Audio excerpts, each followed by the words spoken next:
This is a black lip stain from the Philippines. Filipinas! Tanda ka na ba? This is from the brand Happy Skin. Happy Skin is one of my favorite Filipino makeup brands ever. They make incredible products. They're known for their lip tint. This specific lip tint, she's black. This is in the shade Loki. Let's give it a try. In fairness, medyo nakakatakot siya kasi super dark niya. Like, super dark. Kumbaga, black na eh.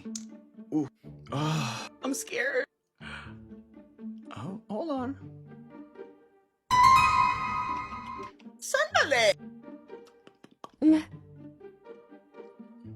Wow. Bold yan! It actually feels like marshmallow on the lips. Parang kumakain ng candy, gano'n. I did not expect this shade to turn into this. But I'm not complaining, bitch. I love it. Let me wipe it off and see the stain. Oh, that's pretty. Guys, maganda siya. Try natin lagyan ng gloss. Ayan. Boom! Panis ka na naman. In fairness, maganda.